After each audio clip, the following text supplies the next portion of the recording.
In this episode, we're counting down our top 5 needle drop moments in movies. Those scenes where a song doesn't just play in the background, it completely changes the energy, defines the character, and becomes inseparable from the film itself. Stay with us. Get ready for the 3324 podcast, where lifelong friends Dean Legiro and Eric Kuber share their love of all things music and movies. Dean has directed short films and is a music trivia buff. And Eric, trained in audio engineering, brings his extensive knowledge of music and film to the conversation as they discuss, debate, and celebrate their favorite albums, films, and much more. Welcome, friends, to the 3324 podcast. You made it. If you're here for a top 5. If it's your first time, we've got a humdinger in store for you. It's going to be a really fun episode. That being said, not all of our episodes are top 5s. A good portion of them are, but we got a whole bunch of movie, music, and other topical related episodes available for you. So the easiest way to have access to it, in order to get past the Balrog, is just hit the follow button on your podcast provider app. That's it. Hit follow and you get in. You don't need to put a sword in the ground. We will not say you shall not pass. You will pass gladly. We'll even hold the door. And they notify you every Thursday morning that there's a fresh 3324 episode. Yeah. Full disclosure, we should do I did not tell Dean to say any of that, those Tolkien references. So we should make some art of the Balrog saying "you shall pass," and like our logo is behind him, like you can walk right here, or like with a follow, like him holding a follow button or something, and like you push it. Anyway, yeah. Anyway, enough of that. We're providing what we believe is the best in music and movie podcasting, and how could I not believe it with our guests that we have? I mean, This is like the Avengers before the Avengers, right? Yeah, Alex? that's right.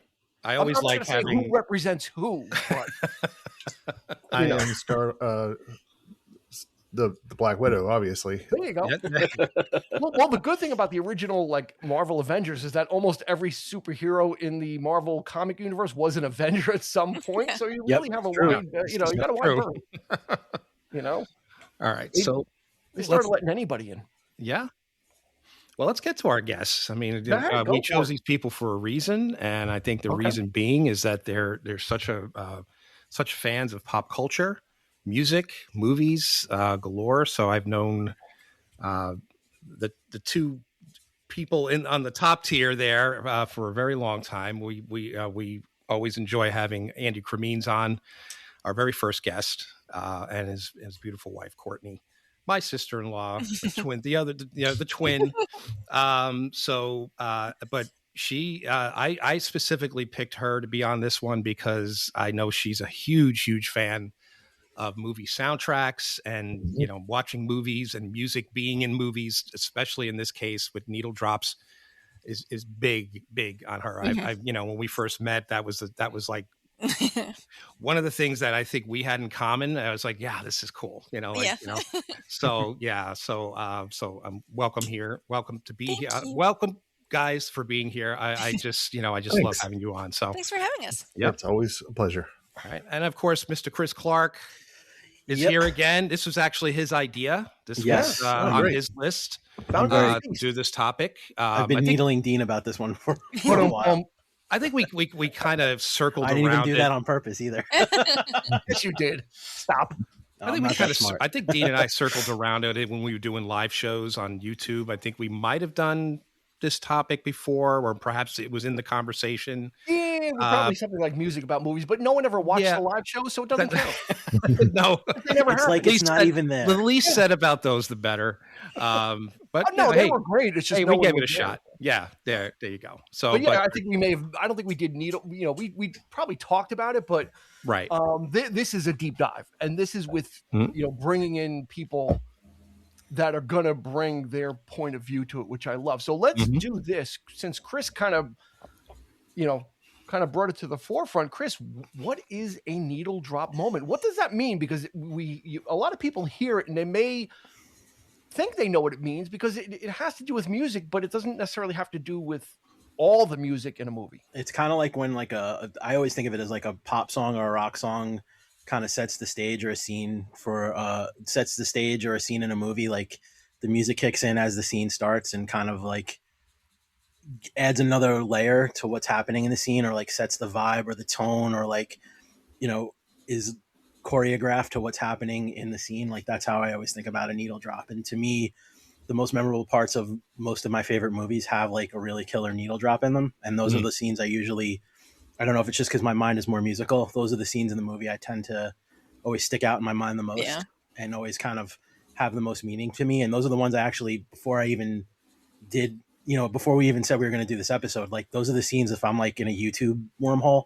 those are the scenes in the movies I always go to first. Yeah. Oh, So let's expand that even a little further. I think we can dial it in a little bit further. Needle drops are also customarily have nothing to do with the score of the film. No, not at all. They have nothing to do with the original soundtrack, meaning a movie, in my mind, and you feel to agree or disagree, a film like Top Gun or a film like Saturday Night Fever doesn't really qualify as needle drops because that music was written for the movie. Yeah. Needle drops usually come when a movie came out in the 90s and they're using a song from the 70s to illustrate a point or to make a statement about a scene. So it's exactly what Chris said, but it's using existing material to punctuate. Or do we all kind of agree? Courtney, is that do we agree with that? Yeah, that's in fact I had to look up some of mine to make sure they weren't written specifically for the movie, because that's Andy had mentioned that part of it too, and I was like, oh, that makes sense. Yeah, like Power of Love was written for Back to the Future, but it feels like it was a rock song, so you can some of the stuff both of us had to check to make sure that and specifically Power of Love is used like a needle drop moment, like when Marty gets his girlfriend's phone number and then the music drops in. It's like that's the perfect usage of it. Chris, you had something? I was going to say, the only thing I was going to say is like, it can be music that was written at the same time as the movie, though, correct? Like not necessarily for the movie, but within the same time frame of the movie. It doesn't have to be a certain year or age. Right. It just has to be something that wasn't written. I was a little concerned about one of my picks. I think certain directors kind of dial into that as well. Certainly, depending on the theme of the movie, he might choose or she might choose songs from that period or perhaps that time frame. Within let's say if it's a movie about the 90s or they might use 90s songs, but not specifically written for the film. Or even all my favorite types of needle drops are the kinds of ones that just are so unexpected, so out of left field. That this song has nothing to do with what's going on in the film, but yet it works. I always love that kind of stuff. And then that song is forever tainted and forever linked to that particular scene or movie, especially if it's a movie that you love. So and there are certain directors that will use existing music almost exclusively as a soundtrack. Right. Yeah. They will use pretty much, and those count as needle drops because they're, and a lot of times they'll imagine scenes with that music in there and then hopefully get to secure the rights. Who is considered, here's a little pop quiz. Who's widely considered the first director or the first movie to really make a movie using almost exclusively non-soundtrack songs? Go ahead, Chris. Easy Rider, Dennis Hopper. No, really? George Lucas, American Graffiti. Yep. Wow. American Graffiti is the whole thing is all sourced music from its time. Interesting. I would have thought Easy Rider. Although the whole soundtrack is all. Doesn't Easy Rider predate American Graffiti though? It does, but is it all? I think the entirety of that soundtrack is Dennis Hopper's record collection. We will double check it.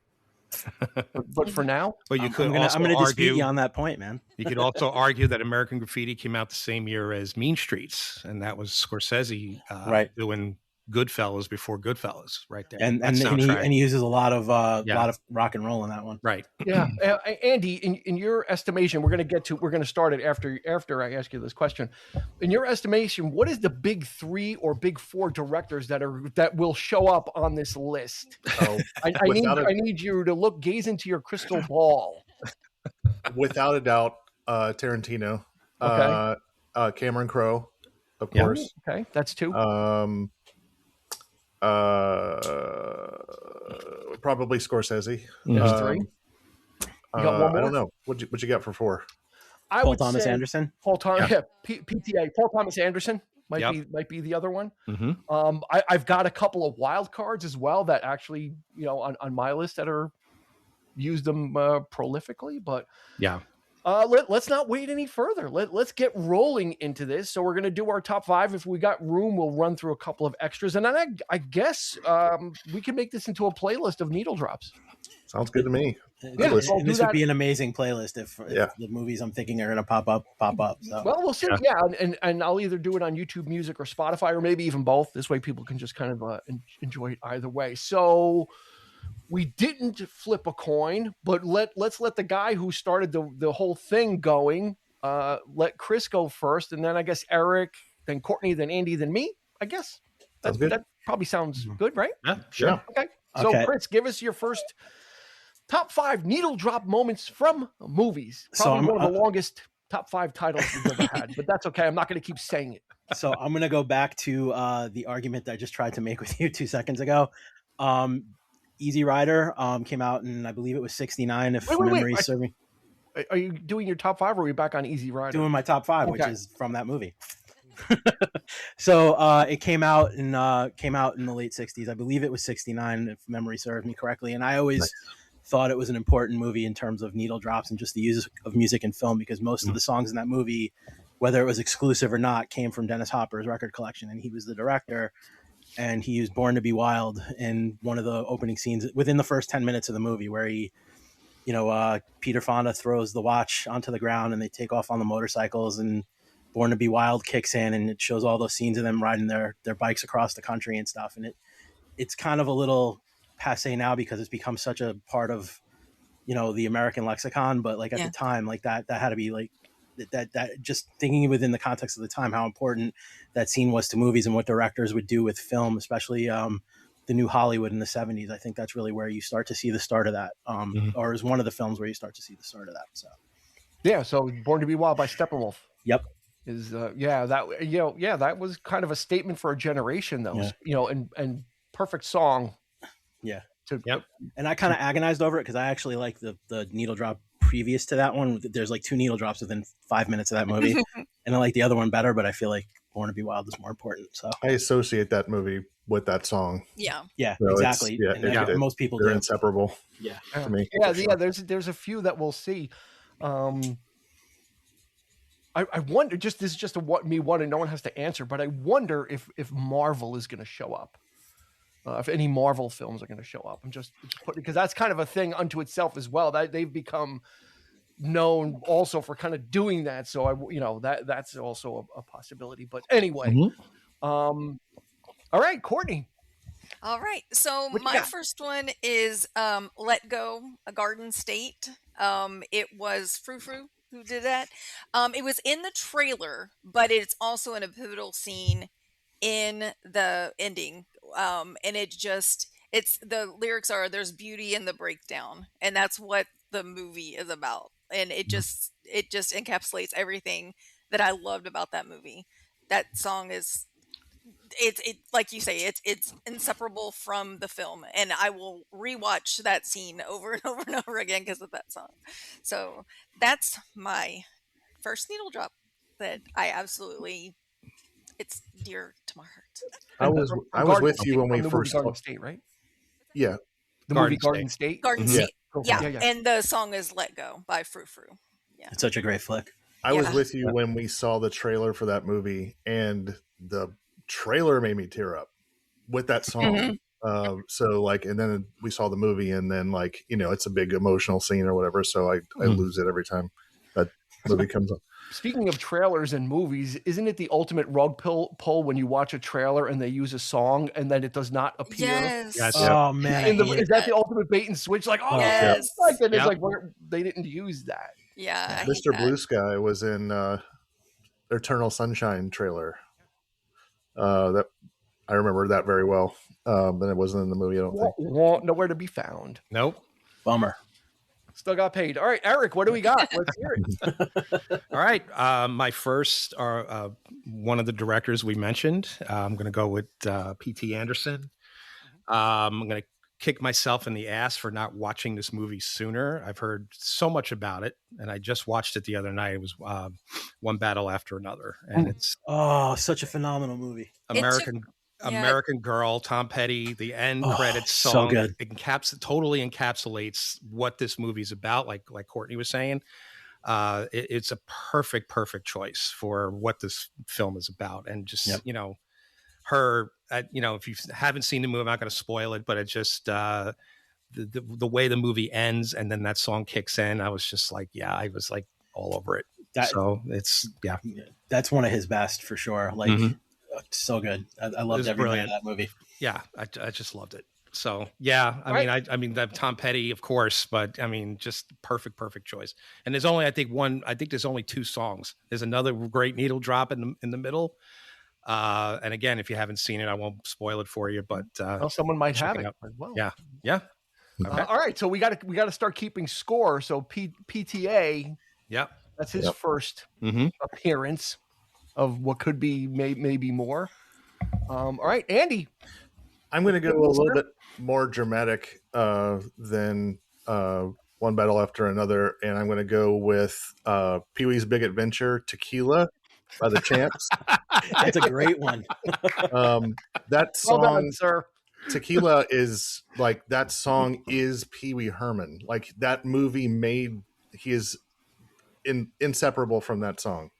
Yeah. So like, he never wears those big white shoes. I mean, he doesn't wear them as his uniform, I guess. But like that movie makes you think that he's wearing the big white shoes and dancing to that song all the time. It was just so Tequila by the Chance, Pee-wee's Big Adventure, I think was just one of those moments where you just assumed it was written for the movie because it was so good. Iconic. He literally invented a across dance the bar he invented a dance to a song that was like 20 years old. Yeah. But now everybody that's the dance people do. Yep. When that song comes on, like he totally influenced. Like, and I always think of you, Andy, when I see that scene or Pee-wee in general. I'm always thinking of Andy. Yeah. It's so good. By the so Chance. Great. Yeah. Brilliant. Yeah. All right, I'm going to get my homer out of the way. And I saw this movie in the theater, and I did not even expect it to happen, so it was even more surprising and more happy. And here's another group of directors that are known for needle drops, is the Farrelly brothers. Mm-hmm. Oh, yeah. Yep. Are very also much so. experts at doing this. And when I saw the movie Kingpin, and they're at the end bowling, and they start playing Showdown by Electric Light Orchestra, it was the cherry on top to a film that was uncomfortably funny to watch. That's just the way the Farrellys are. It's like you kind of and so just to watch Bill Murray as Big Ernie McCracken strut like a peacock and watch bowling while ELO is playing, it was marvelous, and it was just fun, and it was an interesting song to use. It wasn't the usual pick that you would hear from ELO, but it just fit, and it's just such a great scene. It was well used. It was just kind of a nice it was one of those montage scenes in the film, so it was kind of fit the montage and just kind of really like I said, earned extra points at the end for me walking out. Of course. And of course, when I watched it, I thought of you, Dean. It's like, oh my God, I can't believe they use Showdown of all songs. It was just because of the title. Yeah. That's it. They say the word Showdown once in the song or twice in the song. So it's not like it's throughout, but you get it, and it has that air of that, right. that feel. So there we go, Showdown by ELO. Where's your Jeff Lynne bell? What's that? Jeff Lynne, the bell.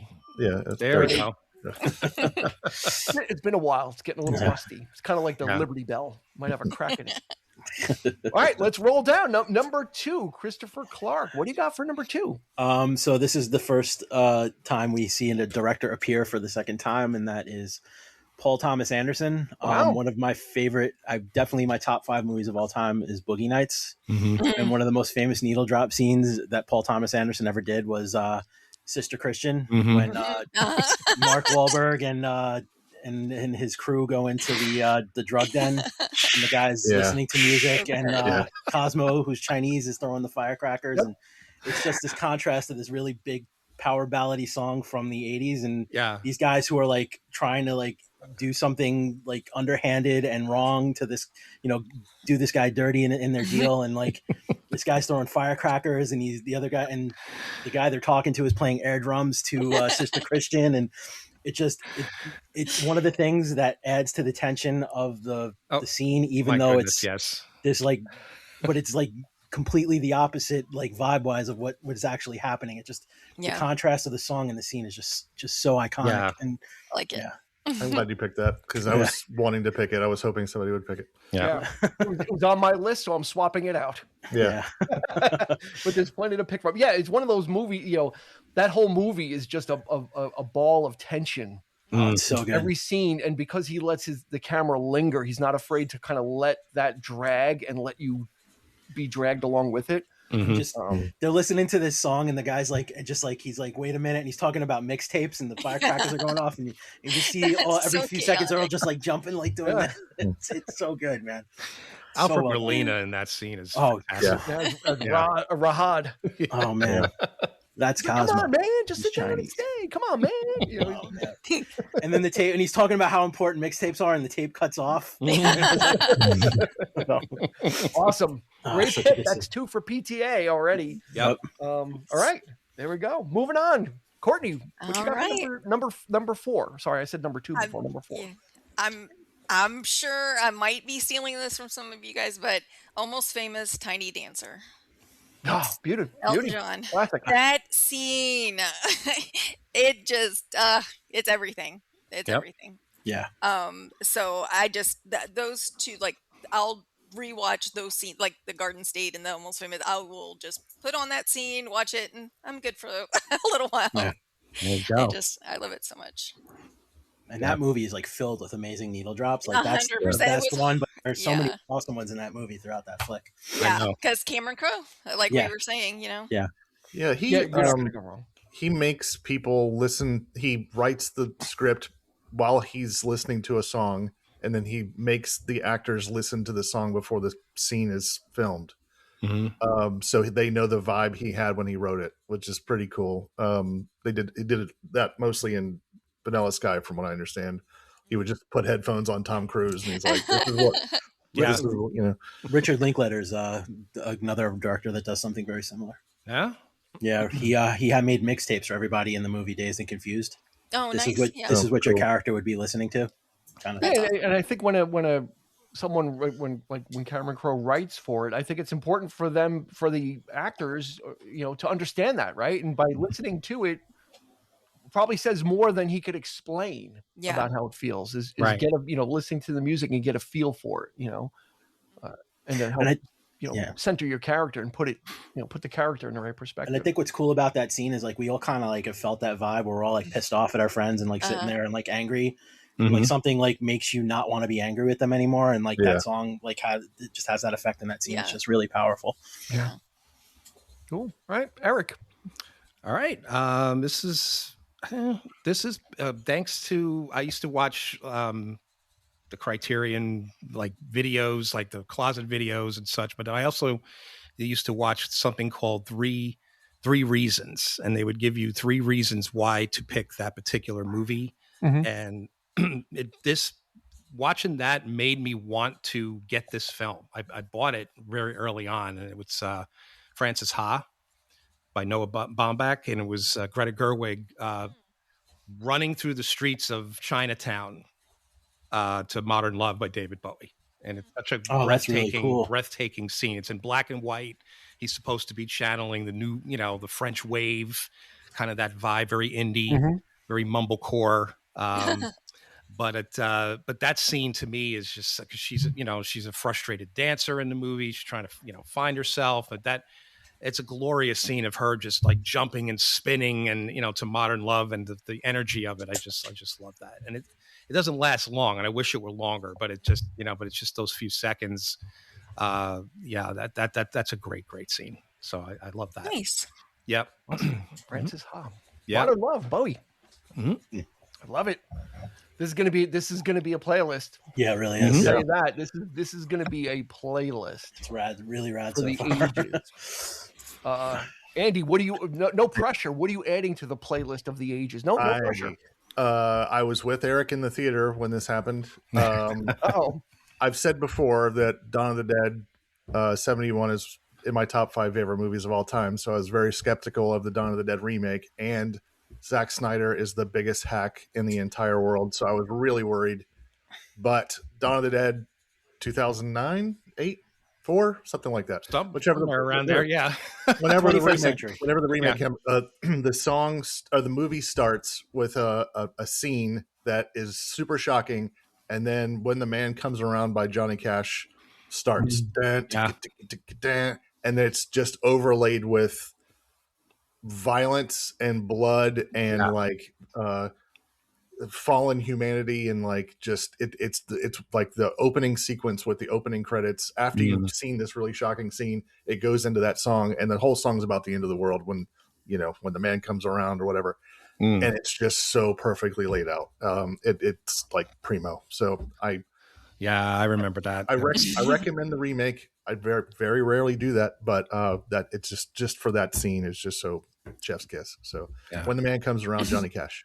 Great choice. Wow. Great choice. Yeah. And we have 2 Men in Black. Actually, 3. I'm wearing dark gray, so I guess okay. 2 Men in Black. A and E. If we're going by the nomenclature from the film, A and E. Okay, my number 4. It's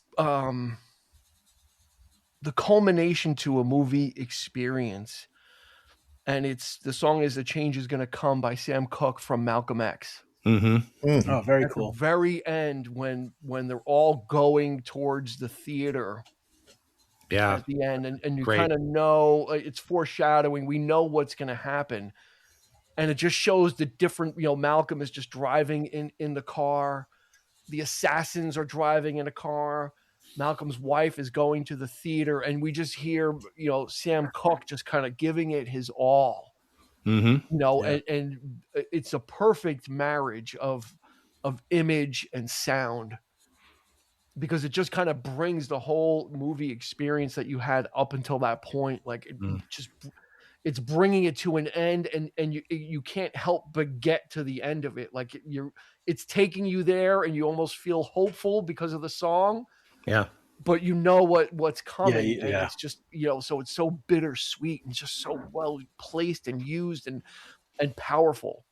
In both cases, what's coming, because Sam Cooke, tragically, I mean, he would have probably continued that being, those, like, much like Marvin Gaye, with what's going on, he would have probably continued to do that kind of stuff, but unfortunately. So the artist and Malcolm X. Yeah. You're right. You don't really, it was only a few months later that he passed after Malcolm X too. Yeah. So it's just so beautiful, poignant, bittersweet, tugs at your heart. So A Change Is Going to Come by Sam Cooke from Malcolm X. Get your hand in my pocket. Yeah. It's a great movie. Great choice. Yeah. A very young Giancarlo Esposito as the one of the. Yeah, that's right.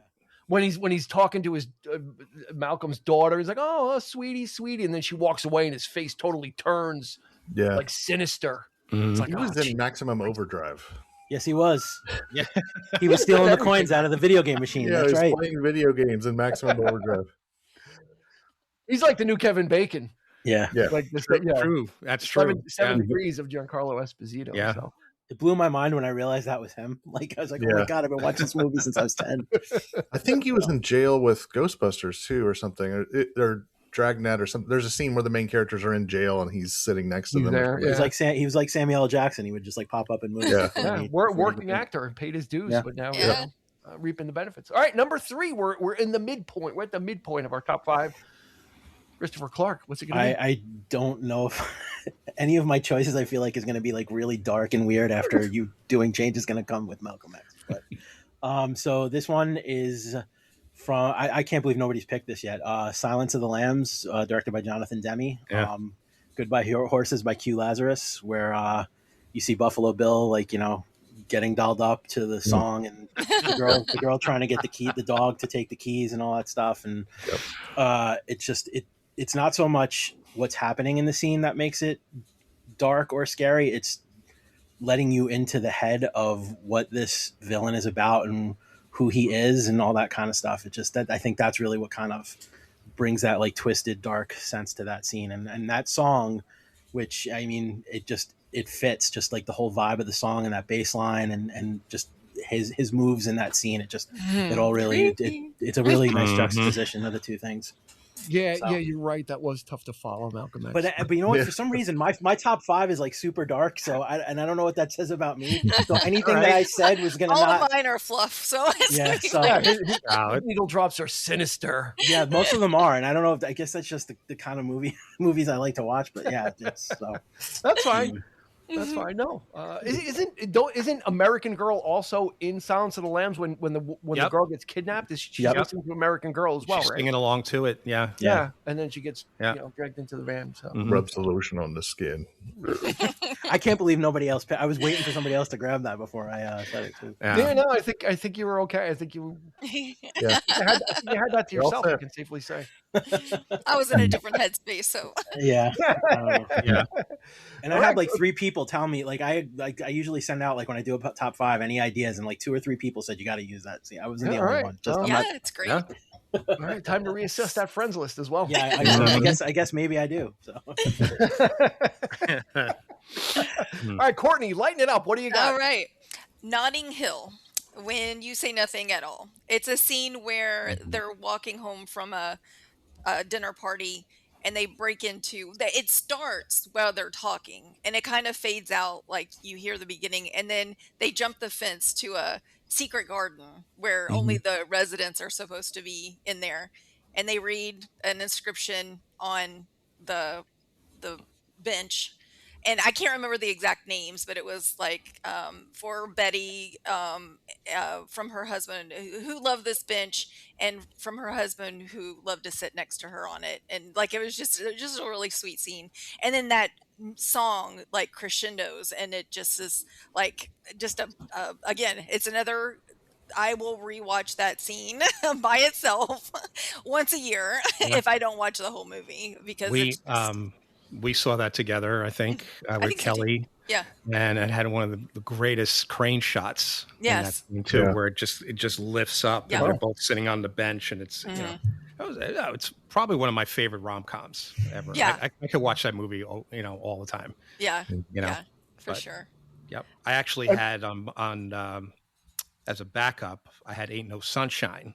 Oh, which is that's funny. An amazing. I was scene. going back and forth between because that is a true needle drop moment, because like he goes through the seasons, and it's just like it's one set, and each set is a different season. You see the snow, you see the rain, and he's just walking through, and it's such a great moment.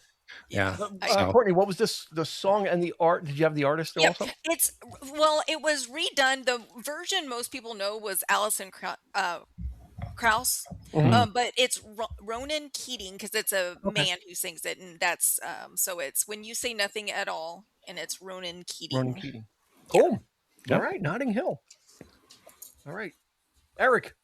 All right, our first Marvel. Oh, there it is. And it was such a glory. And I have to say, this is hard to beat. I mean, even Guardians, the music in Guardians was brilliant, but I don't think it even matched this scene in Days of Future Past with Time in a Bottle with Jim Croce, with Quicksilver. Mm-hmm.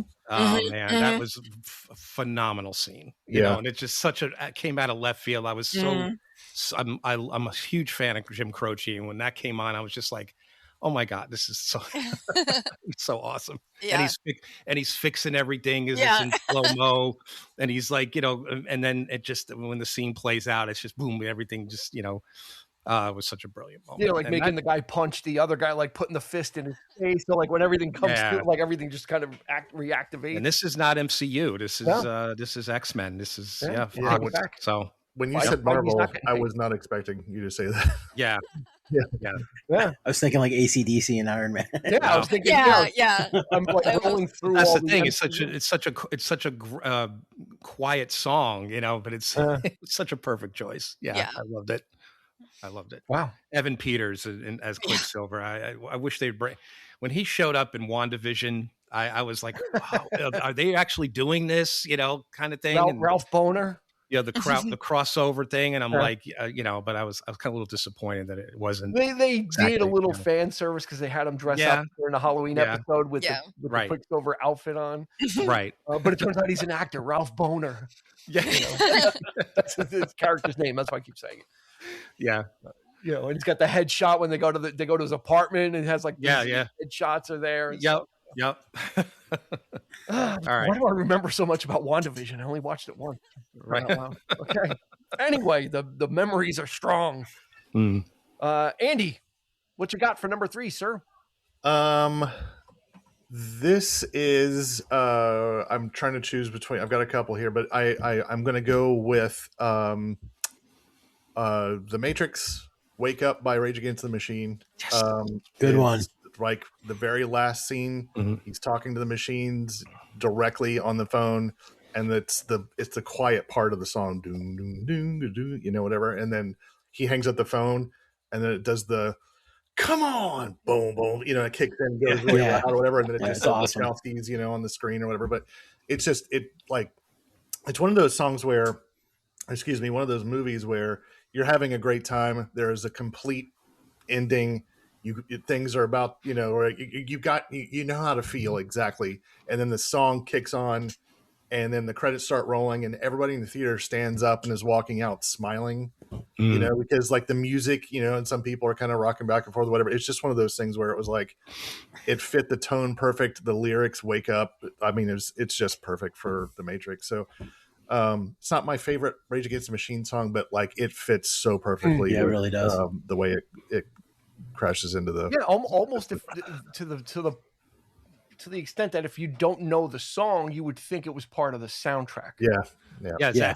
Zach recommended it. So I was asking the kids, what do you guys think? And he picked that one. He goes, I'm sure Andy will pick this one. I'm like, but he goes, but he actually looked it up. I said, yeah, but was it written for the soundtrack? No, He's like, it was on their first album. Yeah, which preceded it by 6 years. So so yep, it's a great record. Brilliant use. And if Andy, was that a hit for them or ever a single? So they're going kind of deep cut as well. No. Yeah, it was on the radio, but it was long. Yeah, and there's like the whole last, I don't know, third of the song is just him screaming "wake up." So it's just like when you're in the radio, in the car listening to the radio, you're kind of like, okay, So, it wasn't like there wasn't their huge hit, but it was released for sure. But that record was big enough where like a lot of people who listen to that kind of music would know most of that record. For sure. Yeah. Oh, all right. There we go. The Wachowskis checking in. Oh yeah. All right. I'm gonna, for my number 3, I'm gonna add a new player is going to enter the realm who also does a lot of needle drops, but he's not a director, but he writes. And I think and if you watch his films, you can tell because they're full of needle drops, and it's Adam Sandler. Mm-hmm. Yeah.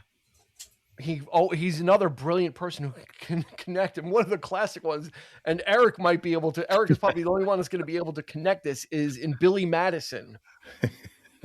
When Billy finally enters high school, he drives to high school in a Trans Am, and he's blasting the song "The Stroke" by Billy Squier. Anybody that was alive when Trans Ams and Billy Squier was a thing knows that there's nothing truer put on celluloid. That's right. Than someone pulling up to high school in a Trans Am blasting Squier with T-tops. That's no bullshit right there. That is the truer statement has been put on film. Yeah, right. And I remember when I saw that, I'm like, oh my, like he knows, like he is unabashedly tapped into even those things, and that's what I love about this. After The Wedding Singer, you could take everything else, or maybe after Big Daddy, you can take everything else and trash can it. Mm-hmm. But his first four films were brilliant uses of that, of marrying that and having emotion, believe it or not, in the script, and having that thing. But just like, and then he's sitting out, he's leaning against the hood of the car. He's sitting there, and the girls are walking by like he's still playing it as if he's not an adult, like he's going to school with his Trans Am to be cool. So there you go. And yeah, I mean, Wedding Singer alone. Yeah. Oh my God. Starting off with "You Spin Me Around," and he's singing it, but Holiday. of course, the "Give Me Time," you suck. Or when he's singing "Holiday," like he's like depressed and crying. Celebrate. Oh yeah. Yeah. So good. So good at it. Yeah, just brilliant uses of Alexis Arquette is, like, oh man, "You suck," and But the reaction again, no BS there, because he knew exactly what he was leaning into, because we all had that reaction seeing Boy George for the first time. Yeah. We didn't know what to make. What? Yeah. Like Definitely tapping into what was going on there. And just to the power of a needle drop. If Holiday comes on and my wife and I are in the same room, there's a point where we both look at each other and go, "Everybody spread the word. I live in my sister's basement." Why are you wearing my Van Halen shirt? If you wear that, you're gonna jinx it. You're gonna break up. Yeah. little reverse looking back and using it for a joke, but well done anyway. All right, here we go. We're cruising our way to number 2, so we're gonna get through our top 5, which I love. And we'll be able to get to some extras too, ones that kind of circled the drain, as it were, and didn't quite make it. Which sometimes those are as interesting, because they were kind of maybe a little bit more off the beaten path, or a little bit more kind of dubious. So I'm looking forward to hearing those. Chris, okay. To quote Genesis, "Keep it dark." I don't know. It's a dark movie, but not a dark scene. Okay. Martin Scorsese. If I didn't put him in my top 5, I'm fairly certain my dad would disown me and my brother would stop talking to me, because Scorsese's big in my with my family.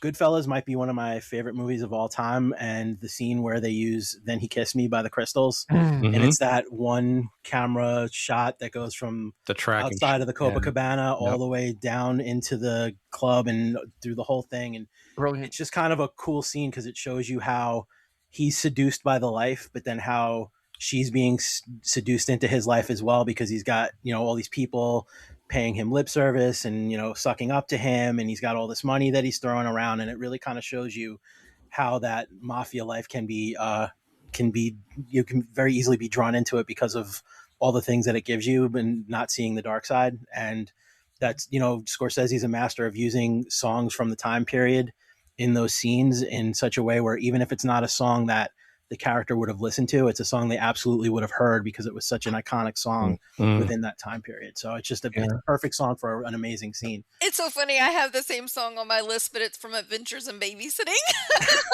You know what? That's the first time I ever heard that song, was that scene. That's the first, that opening scene in Adventures in Babysitting. That's the first time I ever heard that song. Different effect. Yeah. I could watch that Scorsese tracking shot over and over, because it is a masterclass in filmmaking, in blocking, in staging, and having everything happen when it's supposed to, as it's supposed to, and without stopping, like that people working the whole time. Like, they have to be working the whole time doing a fake restaurant. Everybody's got to be doing everything a fake restaurant does. So by the time their turn comes, they're where they should be. Yeah. Amazing. The timing is impeccable. Yeah. It's great. I almost put Go ahead, Andy. Oh, I was going to say, I almost put Layla from the same movie, because, like, even if you've never heard the song Layla and you only got that last piano part based on that movie, the tone of that is so brilliant. Like, when I hear the end of Layla, I think of that movie. Like, how could you not? That's actually when my son heard that this is what we're doing, he looked them up and he's like, "Dad, didn't we see this movie? You should use Layla from that movie we watched with Grandpa." And I'm like, "Wait, your son watched Goodfellas already?" Yeah, he's 15. Like, my dad and I sat him down and watched it a few months ago. Yeah, okay. I actually had that as my number 1, but also I realized that I had Stardust. The shot where you see Ray Liotta, when he oh, you broke your cherry, and then they get transition to Ray Liotta, Idlewild, and they pan up, and he's wearing the suit, and they're playing my favorite version of Stardust by Billy Ward and his Dominoes / you cut later to Layla, with Derek and the dominoes. So Yeah. it's like this, the dominoes are falling. So there's that arc there of, you know, him on the rise and the glamorous life. And then that scene where everybody's getting, there's just like, killed, there's at least 4 or 5 amazing needle drops in like every Scorsese film. Without a doubt. And of course, like, Donovan's, when they're beating. Well, David, Atlantis. That's another good one. We got to stop. We might be blowing up someone else's picks. So I'm sorry. You never know. Bad. You know. See, that's what happens when you talk about Scorsese. Yeah, gotta read the room. Gotta read the room. And that's just one movie, right? Yeah, seriously. Yeah. Well, that was Chris, believe it or not. So meaning as far as order, because I forgot who picked it. So Chris picked that, which is brilliant. Such a great pick. All right, we're moving over to Courtney. What you got? All right.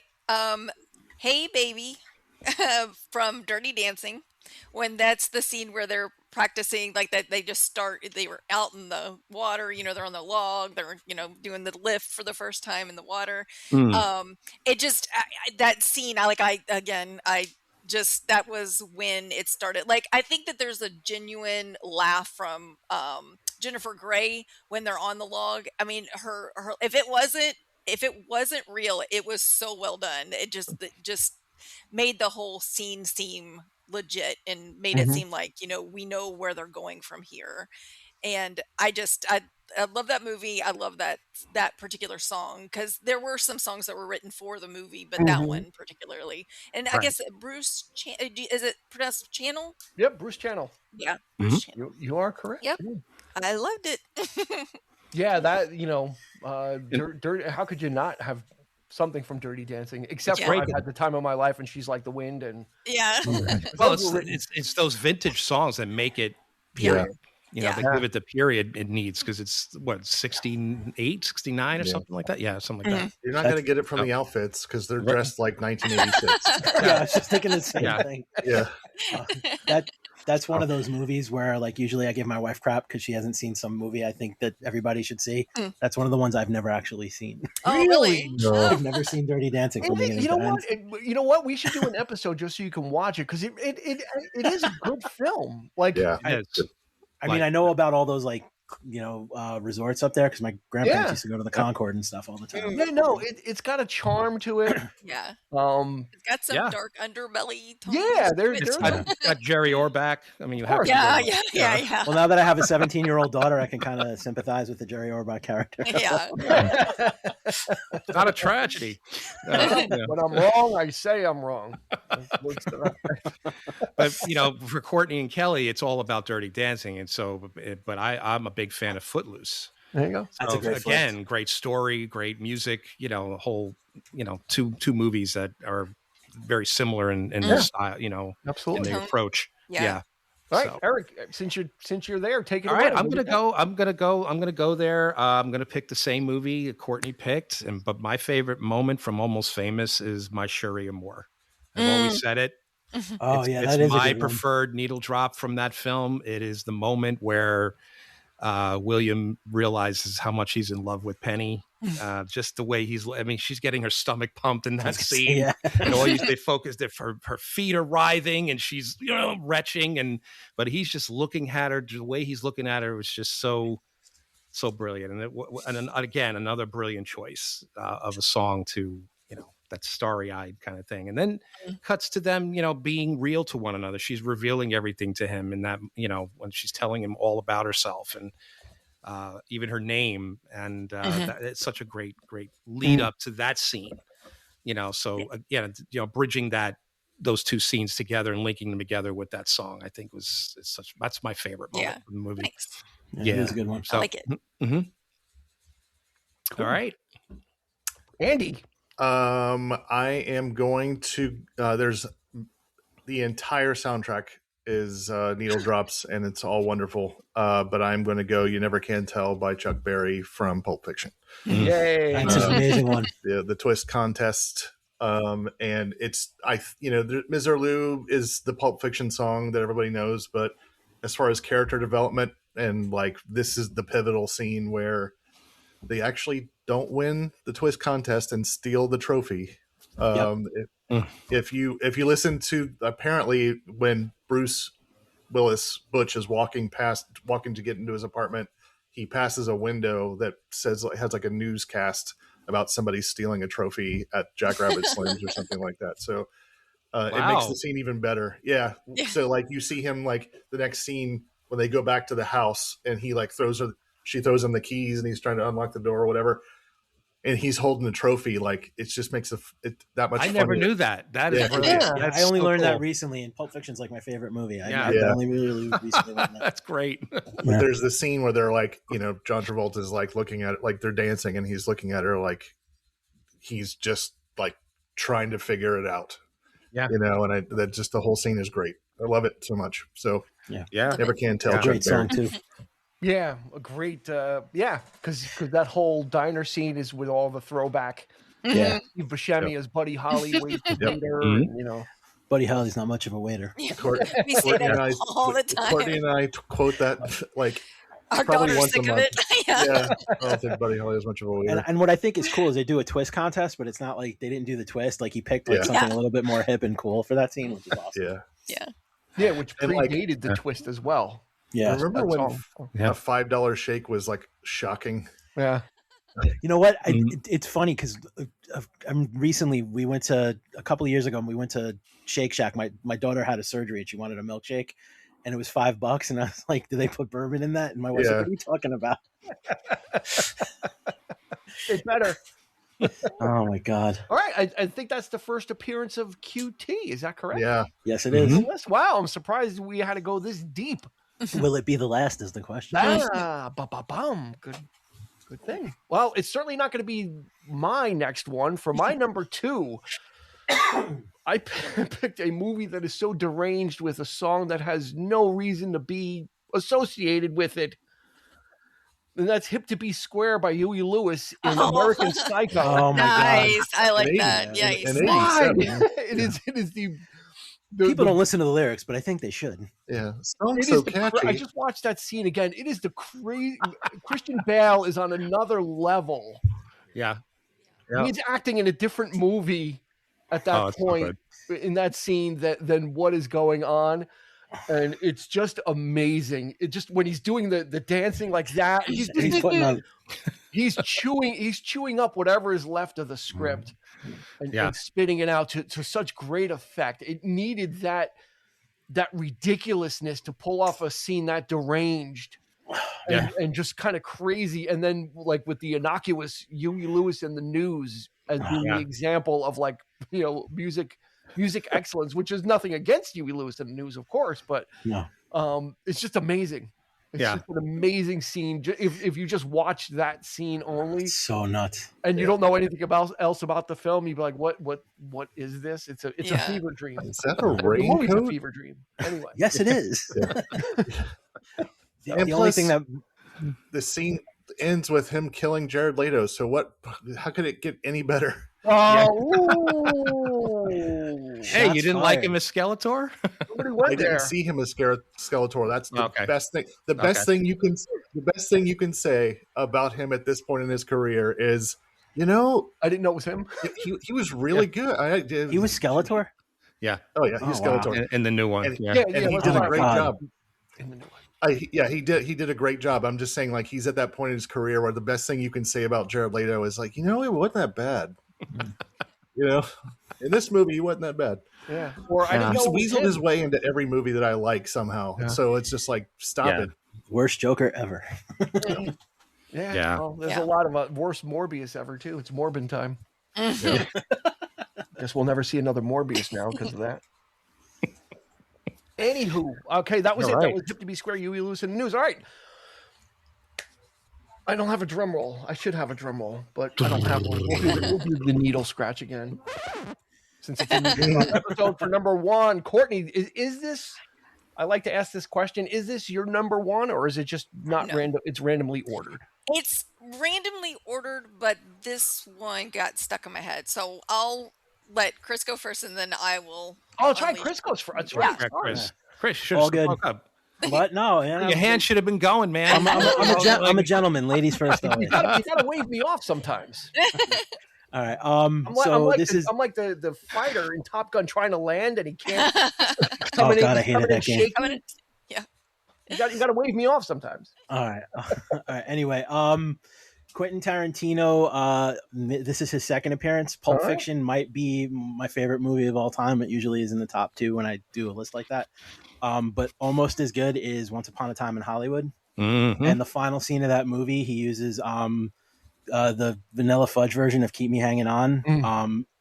And for those of you that don't know, in the movie, he basically retells the story of the Manson family, and the Manson family comes upon Leonardo DiCaprio's house, and his assistant Cliff Booth and his dog encounter them. And just before that scene starts, you see like the Marantz receiver, he tunes it into the radio, and the song kicks on, and the whole scene of the Manson family getting their just desserts is it's completely choreographed. So brilliant. To that song, to the point that when the song hits its like final climax, that's when Cliff kills the last hippie that he kills in the scene. I mean, it's really violent and really, really bugged out, but it's just the juxtaposition of that song and just how he choreographed those people getting their just desserts. It's just, I don't know, to me, it's just such a well done scene in a way that Quentin Tarantino can only do. So yeah, I remember watching that scene going, me and my father watching that scene in the theater going, holy shit, what the heck he's back. That's what I and that's when we walked out of the movie, like we called, my brother had seen it in another theater that night, and that's the first thing we said is like, I can't believe that he really did it, this movie's phenomenal. Like we were all raving about it. The relationship with Brad Pitt and Tarantino, I would have never thought that they would work so well together, but like just the way he delivers, because you're used to the timbre and the cadence of like more Samuel L. Jackson kind of talking in the Tarantino movies, but just things like where he's like, "What's your name?" "I'm the devil." "No, it was dumber than that." It's just so good. Yeah. Rex, you're not expecting to hear that, and it's just the way he says, or like in Inglourious Basterds when he's trying to get him to say Gorlami, he's like, "One more time with music, let's hear them." And he's like, he keeps getting louder and louder, and you think that he's going to yell it, and he goes, "Gorlami." Like he just whispers it. Like he's like, "I'm not doing this again," sort of thing. I don't know. There's something about how Tarantino uses Brad Pitt that makes me like Brad Pitt. Oh yeah. He's like the anti-Tarantino. Right. Yeah. Style. And Cliff Booth is such a great character. Like I even went and read the book afterwards. Like he novelized the movie, and it goes a little more in depth to Cliff's backstory. I can't wait till that movie about Cliff comes out. Like there's a movie he wrote a script for. Yeah, I can't wait, man. That's gonna be a great movie. It's gonna be so weird to see, that character, but I could see it. I'm looking forward to. Yeah, and if you're into that movie and you haven't read that book, I would strongly. It's like it literally looks like a pulp book, like you would see in a CVS. It's a really really good. Jake's book. favorite lines is, "All right, Cliff. All right, then we'll see you." Like when he's saying goodbye to him, he's being, he's all right, and he's bring bagels. Or when he pulls out the flamethrower after the song ends and the girl falls in the tub in the pool, and he comes out with what the hell's going on? You're a small man with the big chip. Yeah, that whole scene was great too. Yeah. All right, Courtney. Now it's your turn. I'm sorry, I stumbled. That's okay. I picked this one because it is just it's not like one of my favorite movies, but I've seen it like once or twice. But when I think of needle drop moments, Old Time Rock and Roll, Risky Business slides into frame. I think he even drops the needle. I don't know right before. Yeah, it's like indelible in my mind whenever I hear that song. I want to skate through the living room in my socks, because when this subject came up, that was the first thing that I thought of. So I was like, well, I'm going to do all of my favorite movies, and then this is going to be one that just is in my head as a needle drop. Yeah, and that iconic scene served a dual purpose. It literally was a star-making scene for Tom Cruise. It became, everybody was talking. It was kind of like everybody was talking about it. And then that song from Bob Seger, which was a few years old, kind of revitalized his, that became a thing, and it was like listening to Seger again. Yeah. So, but when that movie came out, that's all people were talking about was Tom Cruise, and because no one had, I don't know, was there ever a scene like that before? There was plenty of needle drops, but not someone really lip syncing. We would see it in Ferris Bueller not long after with Twist and Shout, but Yeah. it was very unique of using the song, but then like, what do you do when you're alone, when you're listening to that song? You lip sync, you dance around, you jump all over the place like a fool. Yeah. And Adventures in Babysitting. Yeah, same thing. Yeah. That's such a great movie too. Good. That's the Tom Cruise though that I miss. You know, like when he's those moments, you realize that he is such a really great actor. You know, like and then, you know, now he's just doing all the action stuff. But those moments are the ones you remember. You know, so it's such a great scene. Yep. Yeah. Well done. Well done. Yes. Thank you. Two great number ones so far. So with that. That cue, I'm going to pick one of the most iconic scenes, the deer hunter. Can't take my eyes off you. With all the boys in the bar. I mean, it takes forever to get to know these people. I mean, the lead into this film takes, I don't know, a good 45 minutes. I mean, it's a long movie. Yeah, it really is. Just getting to know these characters, Chris Walken, De Niro, you know, Cazale. I mean, they're just all like the friendship, you know, the camaraderie, the sort of, and then of course, and them singing to the, you know, by Frankie Valli. It was just, it's a wonderful scene. And I always think of our friend Johnny, who used to listen to this with Kenny Mack, rest in peace, Kenny. And that's a song that he always loved because of, you know, they loved that scene from that movie. And, you know, so I thought of him when I picked it, and I was just like, but I just watched it recently and it's such a great moment. So, that's my number one. Yeah. Wow. Frankie Valli. All right. I love it. And it wasn't Grease because Grease was written. Yeah. No, you can't use it as much as you want to. All right. Andy. I'm afraid there's a chance I'm hoping I'm not stepping on your number one, Dean, but it is absolutely perfect for the tone of the movie, and especially the very last thing you see in the movie, which is "Where Is My Mind" by the Pixies from Fight Club. That's an amazing one. So much so that all the hacks in Hollywood, whenever somebody's crazy, they throw that song in a movie because they think it's an immediate, like, I don't know, shortcut to show somebody's crazy. Which is just dumb because they didn't earn it like Fight Club did. And, you know, it's just that song kicks in, the buildings are falling, and then, there's just a gigantic penis.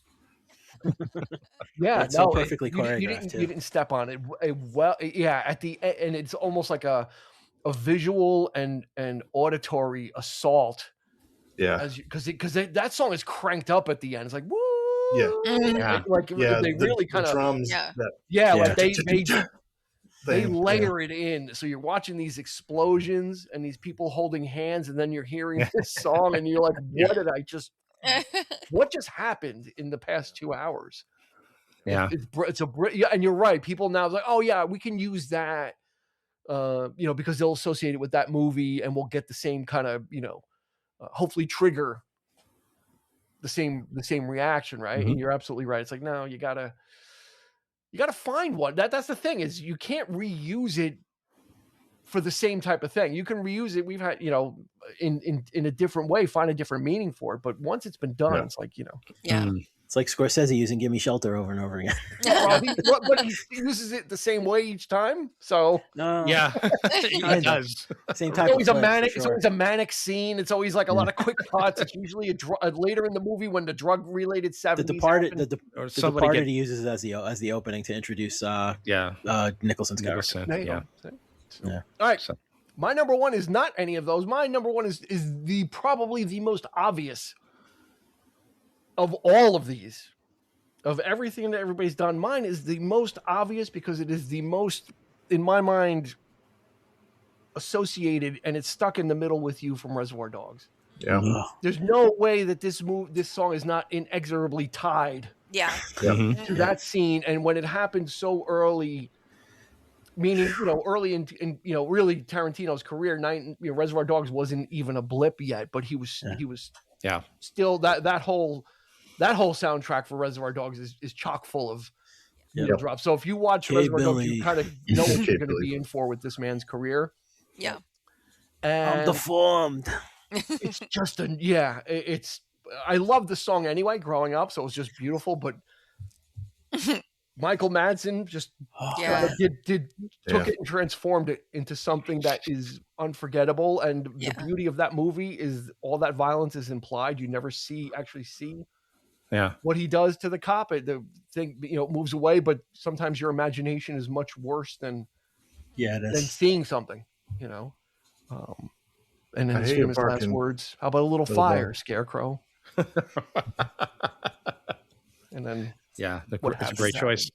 Yeah, very, very obvious, but I knew from the beginning because I remember it had such a big impact when I saw that film. It really made. I'm sure it definitely happened earlier in my life, but it made me hyper aware of the marriage of an existing song. Yeah, and a scene that you can literally sew it together. There's been plenty of instances where music is used, but that was much like Goodfellas and Layla. Like Andy said, those are sewn together now. Yeah, forever. Yeah, for sure. And you can't pull it apart. I feel bad for the person that tries to use Stuck in the Middle with You for something or Layla for something having anything to do. Never with gonna right. Anything to do with a crime film. Just don't do it. Don't pick. Right. Don't do it. No. It's not even if you're trying to use it for something else, because in my mind I will always think of the cop being mutilated to the sounds of Steeler's Wheel. Use it in a family film. See if you could change it. I don't know if you could. It. Use it for little. Every once in a while, a clip come up in my algorithm of just clips from movies or whatever, and a clip from of Buscemi's scenes from that movie. He is by far the best actor in that movie. 100%. He's just he's the only one who's what the fuck's wrong with you people? Yeah. Everybody else is in the middle of it. And he's the one who's am I in a movie? Is what it feels like. He's the voice of reason throughout the whole. Let's leave. Let's take this person to a hospital and let's get out of here. Yeah. 3 things we need to do. It's almost like Andy. It's almost like a bad horror film. Yeah.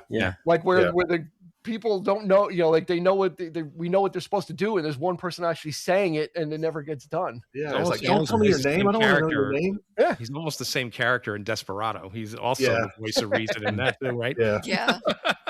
His character's name is Buscemi in that, though, I believe. He kind of plays himself, which is weird. But we got to do Desperado. Yeah. And then that tipping scene is always just watched it too. A couple months ago. It's one of my favorite movies. It's hilarious. Yeah, it's brilliant. Okay, we all right. So do we have time for 2? Yeah, I think we're gonna have. Yeah, we're that's our top 5. So we're definitely gonna make a playlist of this because this is gonna be nothing short of spectacular. So this will be a great playlist. But yeah, let's see if we can get it. At least Eric is looking for 2. So let's see. I think we can squeeze 2 in. Okay, Chris. What do you got? You got an honorable mention, or are you gonna hit? I got plenty because I figured I'd get a couple of steals, and somehow I got through my top 5 without getting taken away from me. So this one is from what I always called my generation's American Graffiti, and that's Dazed and Confused by Richard Linklater. And the scene is the opening scene of Dazed and Confused, where he uses Sweet Emotion, and the scene opens, and you see the GTO driving through the high school parking lot, and you see all the things that are happening on the last day of school in 1976. And it's just kind of the song really fits the atmosphere of what the last day of school is like. And, just kids trying to be cool or be done with the last day of school and stuff. And I think it sets the tone for the movie really well. Yeah. And where would we be without Dazed and Confused? We would have never gotten all right. I know. We would have never had that phrase that was on a timer from a film that nobody saw, and people probably don't even know where it's from, but they know who says it. I used to have a kid that came to an impression of that person immediately. That's the first thing you learn.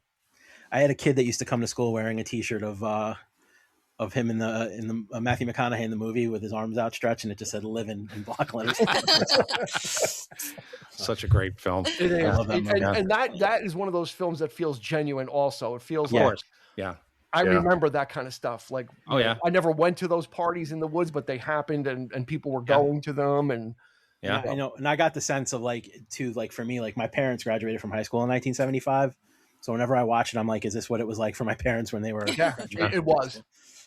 There's There's a super cut of the kid, the blonde, long-haired kid, touching his face. He apparently touches his face as his acting thing or whatever. So it's just the whole. He's always just doing something with touching his face. That's funny. Yeah.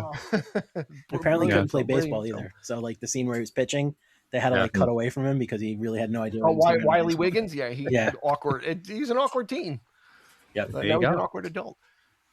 Courtney, what do you got? What do you got for your first honorable mention? Yeah, Unchained Melody from Ghost. Okay. Oh yeah. Yeah, I I think mean, that's an iconic one. you can't hear it and not think of the Clay. scene. Yeah, the clay. Yeah, The scene. It's just the scene. Yeah. Yeah, I mean, and I watched that movie so many times. It was like, it must have been on a video that we had recorded off of something because we didn't have cable, but I saw that movie almost as much as Dirty Dancing. So that's my honorable let's see. mention. No coincidence that Patrick Swayze is in both I of them. know. And Andy, take note. Oh, I've already lost her to John Cusack, so Patrick Swayze is not a threat. All potatoes. Chris, Well- did you ever see Ghost? Yes, I've seen Ghost. All right. Get that out there. Yeah, that scene again when that movie came out, that song had a resurgence, and everybody was, it became, absolutely did. it gave it a third life. It became Yeah. the wedding song for people. It became prom songs, and Mhm. we got to do Ghost as well. I love Ghost. When it came out, I loved it. I'm It was like, It is a great. really good flick. it's a brilliant film. It holds up. It's one of those ones. I read somewhere recently that Michael J. Fox was originally supposed to be in that part, and he turned it Sam down. Wheat? Yeah, and he turned it down. It was him or somebody else, but it wasn't originally supposed to be Patrick Swayze. Which, when you think of how iconic he is in that role, like it nobody else would have fit. For at all. But the great Tony Goldwyn though. Yeah. As Oh, Carl. Carl. How could Michael J. Fox jump on that window pane and kick that statue when they're moving? There's no way. Right? He would have been flying out the window. That's maybe I'm wrong. some It was Roadhouse something like- shit right there. He's got that physique, man. Roadhouse. I can't see him with his Another shirt one. off with Demi Moore. Like she's like twice his size. Sorry, Michael J. Fox, but the truth is the truth. Right. Truth hurts. But I can't see it. There could have been others. Maybe Van Damme. No, if there was definitely somebody else. Maybe I'm thinking of the wrong person. I think Andy's looking it up. I think Andy's looking for verification on that. Oh no. Oh, no, okay. I assure you, I'm not. GPT, was Michael J. Fox originally considered for Ghost? Oh, I don't know. Interesting. I like the theory. It's interesting fan casting. Michael J. Fox was originally offered the iconic role of Sam Wheat in the 1990 supernatural romance Ghost, but turned it down. The part ultimately went to Patrick Swayze, who starred alongside Demi Moore and Whoopi Goldberg. I'm sure it was that time where they wanted him in everything because everything Michael J. Fox touched was gold. I very can't true. see that. Neither can I. I At all. know, and I think he probably couldn't see it either, and he turned it down. I could see it if the tone was different. I could see him as Carl, the ghost when he's the ghost part of it, but Swayze being coupled with Demi Moore. Yeah, you and, need a different lead actress, I think, Yeah, for sure. Yeah, and not Leah Thompson again. No. Can't keep doing that. Yeah, no, can't keep doing that. All right, cool. Well, that's a great pick for all right, Dean. Melody. All right, Eric, what's it going to be? This is Dean's. I've reserved, but at least I reserved these for honorable mentions. But okay, I don't know. This is Dean's fucking guy moment, where I start breaking the rules a little bit. Oh, okay. So here we go. But Tarantino, I think, will probably take the top spot as the most used or mentioned director in this thing. Yeah. But in Kill Bill Volume 2, there's a moment where there's a needle drop that wasn't even played in the movie, but it was mentioned, and he wrote it in the script. And when Beatrice says to Bill, "When will I see you again?" And he says, "That's my favorite R&B song of the '70s." And when he says that, the song immediately it's in your head. Yeah. So even though they don't play it, if you know the song, you know what he's talking about. And it really captures the essence of their relationship, and it's a haunting song to begin with. It's got that kind of vibe to it. It's an aching kind of heartache type of song, and it's just very not quite disco, but it's just sort of like, but it has that effect. Soul. And you can It's that soul soulful feel to it.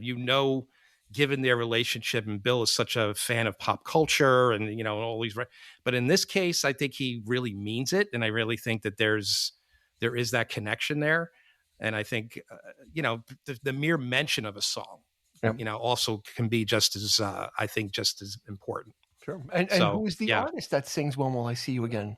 It's 3 Degrees. The 3 Degrees. Yep. Absolutely.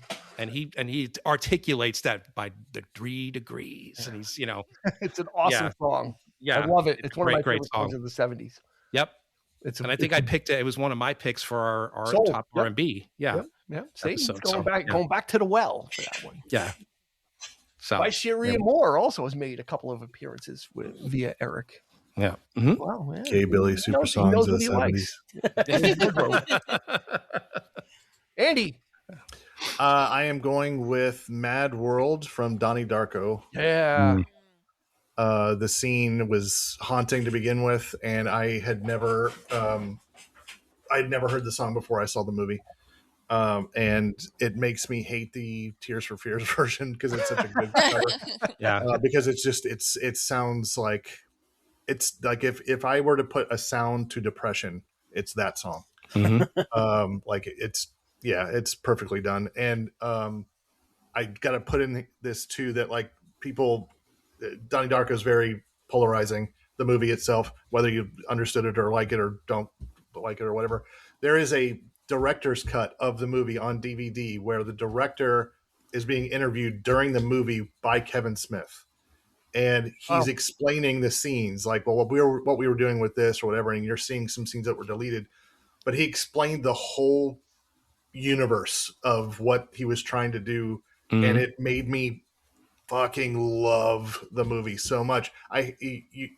Generally, I would like hold that against the director from not getting it on the celluloid, but just the movie was fine by itself. But like hearing the supplement, like this is what we were thinking, and this is what the thing, whatever, it made me love the movie so much. So highly recommend that. But Gary Jules. Yeah, and who would much like you, I didn't know it was a Tears for Fears song. Mm-hmm. Yeah, because Gary Jules transformed it into something totally different.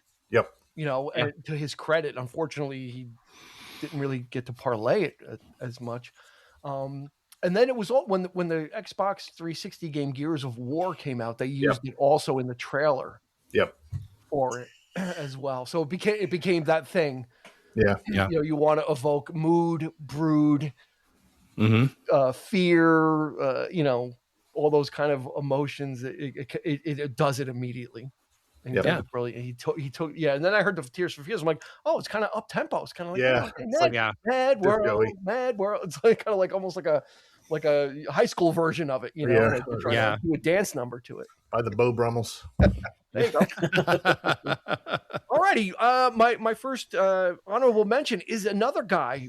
I'm surprised he didn't come up because he is cut from in filmmaking style and use of needle drops. He is cut from the Scorsese cloth, and that's David O. Russell. From filmmaking style to everything. We've mentioned this in a couple of episodes. We've mentioned the instance of it, but the song has never come up. But the song is "What Is and Should Never Be" by Led Zeppelin in Silver Linings Playbook. Oh, very cool. When Pat Solitano Jr. is having a manic episode and a breakdown, and this song, underscores the craziness that's going on in the scene and the manic episode that the character's having. And, because the song goes between slow and up tempo, and then there's slide guitar, and there's so many things happening in the song that the scene kind of backs that up as well. Both, and the song does the same for the scene. It just kind of melds. So you get this whole thing of a person losing grip on themselves, and then the slide guitar part comes in, and it just makes for a crazy scene. So David O. Russell was see American Hustle if you want needle drops, like needle drops galore in American Hustle as well. But I always go back to that, to what is and should never be, because it's just so, because it's such a raw scene about somebody really kind of losing grip and losing control. And then there's this really wild song by Zeppelin, who is very notoriously hard to get to use songs. But now I guess, Thor Ragnarok, you could just use it like 5 times. It's like, okay, now another great, we're gonna use it. All right, we got time for one more, I think, right? Okay. Yeah. All right, sure. All right, let's do it. Chris. All right. So this one is not as dark as all my other choices, but Mike Judge made a movie that did not become iconic until people, I think, saw it on cable or on video, called Office Space. Mm-hmm. And there's a scene in that there's a montage in that movie where he uses the song "Damn It Feels Good to Be a Gangster" by the Ghetto Boys, and it's Ron Livingston's character Peter Gibbons like not giving a shit about work anymore, and it shows him like fishing or like taking apart the cubicle at work, or like just basically all the things that where he's like, I'm not going to live by their rules anymore in my office. And the song just perfectly lines up with what he's doing in that montage. It always stuck out in my mind as one of the best parts of that movie. They like destroy a printer or a copy machine or something. That was earlier on. That was later on. That was later on in the movie. Gotcha. Yeah. So I remember seeing that movie, and it was at the time where my wife worked in a place like that, and so like everything seemed relatable to her, which I always thought.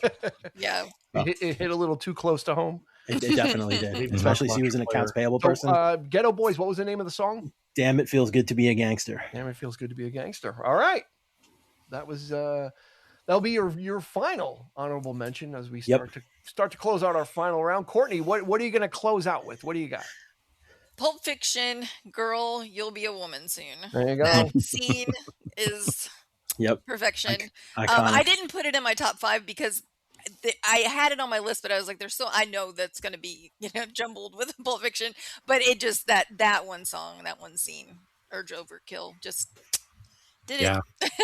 You very rarely see a character in a movie go, bow, bow, bow, bow, or whatever, like sing the guitar or something, and it was like so foreshadowing and like just everything was. Yeah, and I didn't know that was a Neil Diamond song. Oh, really?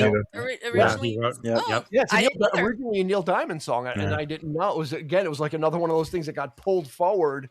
Like, oh, this is not, because it doesn't sound like, Urge Overkill is much more moodier and and Neil Diamond is Neil Diamond, sequined and sparkly blousey tops, pirate shirts with sequins on them.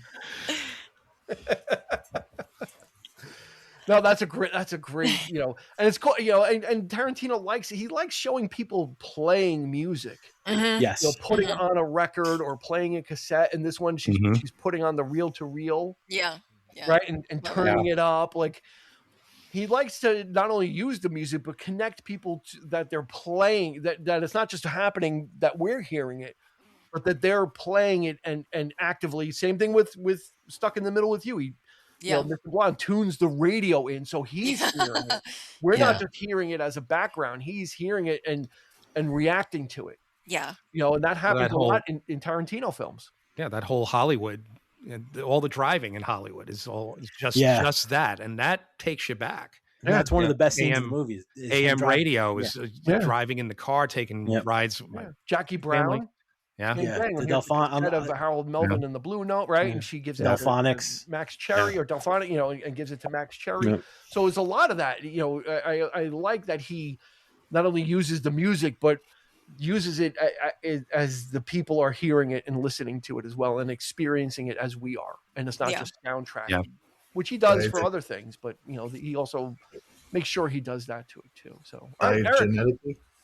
You won it too, so I'm expecting a whammo here. So give me all you got. I just watched this recently again, and it's one of the most heartbreaking moments, I feel, and it's really great. Steven Spielberg is not one to. Music isn't a big thing Williams is everything to him. That's music for him. But in this case, the use of the Christmas song, Nat King Cole and Catch Me If You Can. Yeah. When he goes home and he tries to escape, and he goes home to his mother's house and sees her with James Brolin already. She's married and they have a kid, and they're, that scene always, man, that always breaks my heart watching that scene. Just what him, what's your name? And he's talking, that's his sister, and but she'll probably never know it, because it's just the relationship isn't there. Or at least not that we know of, but that scene always gets me. So, and it was such a brilliant choice. Again, I never realized just how much of a Christmas movie that is, in that moment. And I think just because he's always asking, like every Christmas Eve, he's always calling Tom Hanks, right? He's, like, what are you doing? Hey, what's going on? He's got nobody else to talk to. So I just love those moments, and then it just kind of sums it all up right there in that moment. So yeah.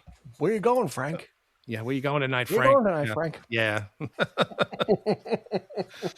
Yeah, great film.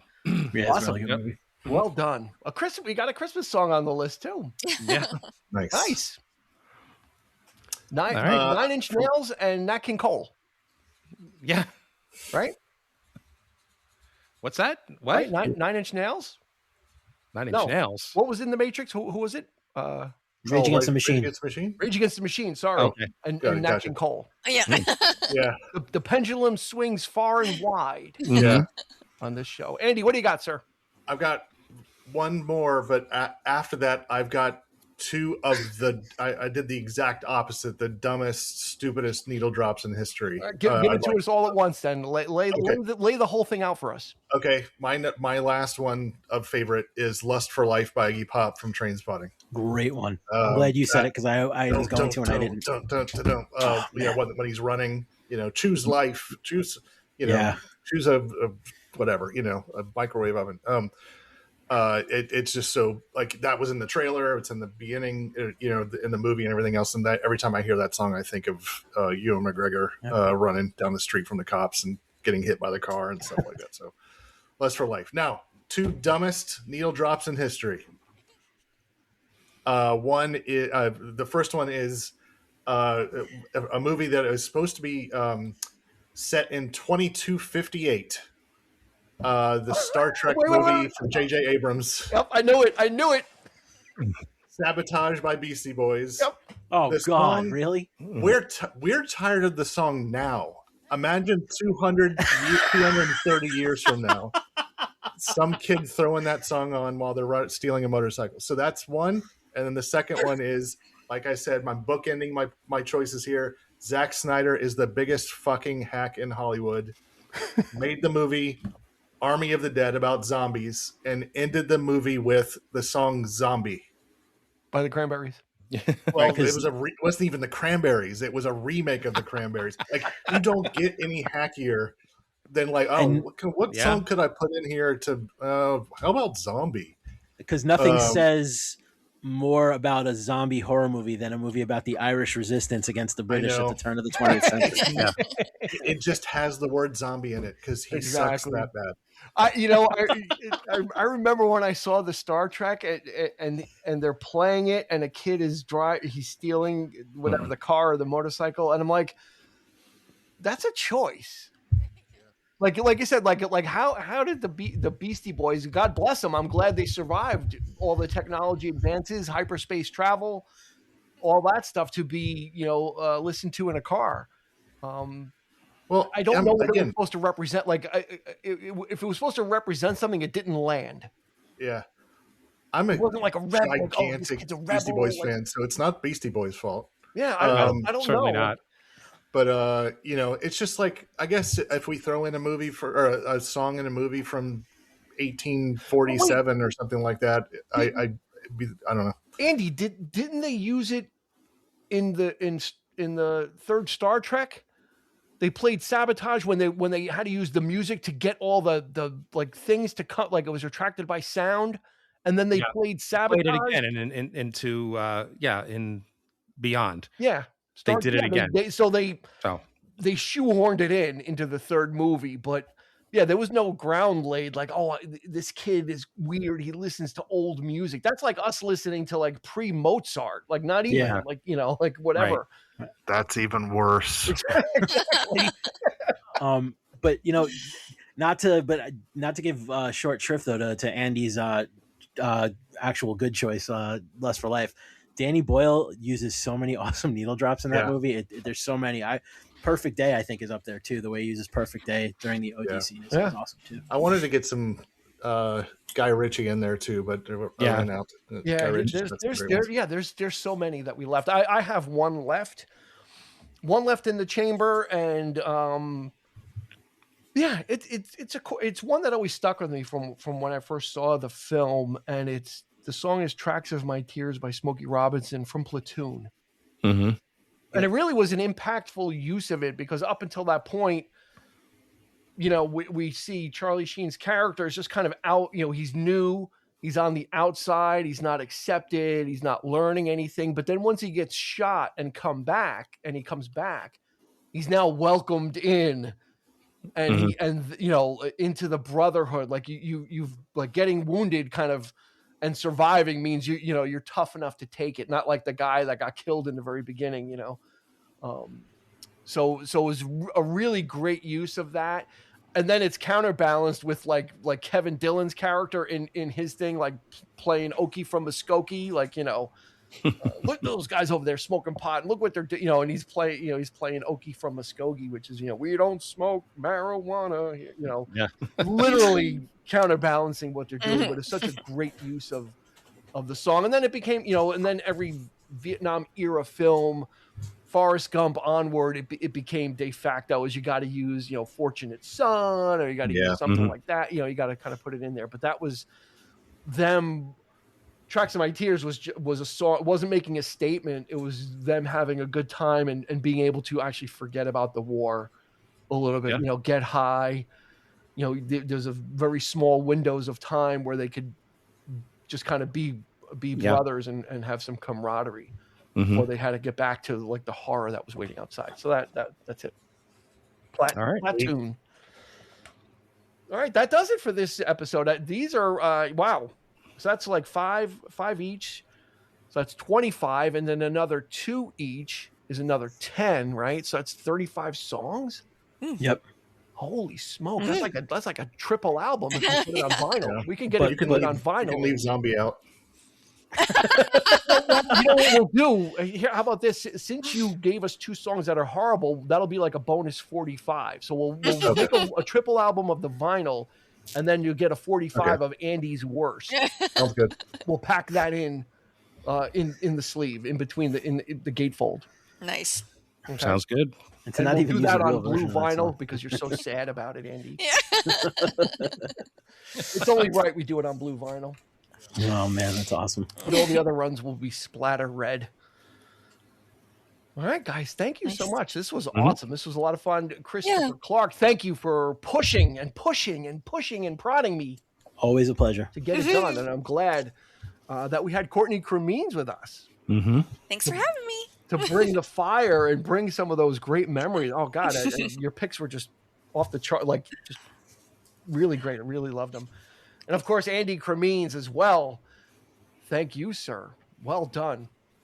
I think I made a snarky remark. I think I said it to Eric or something. I'm like, if Andy's coming on, he can't do Dokken and Dream Warriors because that was he was did written say for that the last movie, week. so he better not try that. Nope. I was thinking you might try and find a way around it, like it was on an album first or something. If there was a technicality, I was gonna count on you to find it for me. It was on the Dokken album though, right? It was on Back for the Attack. Yeah, I was on Back. I knew that you'd probably make a playlist, and I didn't want that song on the playlist. So. I'm surprised you didn't pick anything from The Crow, Andy. Well, we talked about That's that. all written. It's all written. Yeah, for it's all written for the movie. Yeah, it was a Most of soundtrack it, yeah. album. Okay. So, So thank you guys. And of course, Eric and I will be here waiting for you until we make another episode. So again, that little ask, go ahead and hit the follow button on your podcast app, whatever you're using to listen. And you can actually message us. So if you want to give us your needle drops, we can add it to the playlist. That's our pleasure. We will do that. So you could do that on Instagram, Facebook, or YouTube, or like I said, within the podcast app, there's a little, I think it's called fan mail or contact us. You could do that. You could send us, give us the artist and the title, give us the movie as well, because we want to see that and we love to get that information. And then we'll add it to our dynamic playlist that we can kind of grow and outsource as well. So what do you think, Eric? Well done, right? Absolutely. Fantastic. Well done. Yep. This was a corker, this one. Yes, it was. I'm looking forward to the playlist, man. Yeah. Well, that means you guys have to email me with your picks again so I can. It will be done, sir. I'm not going to remember them. So send them on over so I can. And Andy, give us the 2 bad ones. We're going to put them on bonus. It's not the song's fault. No, it's not. We're going to put them on as bonus tracks. We'll hide them. Okay, sounds good. We'll put them in the runout groove. So that's going to do it for this episode. Thank you, everybody, for joining us. We appreciate it. And for Chris, for Andy, for Courtney, for Eric, this has been Dean, asking you to please be kind and rewind since the movie episode, but we will also see you on the flip side because it's a music episode as well. Take care. You've been listening to the 3324 podcast with Dean Legiro and Eric Kuber. You can find us on your favorite podcast provider, so please like, subscribe, and rate to become a part of the 3324 family. Your feedback is important, so make sure to follow us on Instagram and Facebook at 3324 podcast and on Twitter at 3324p to join the conversation.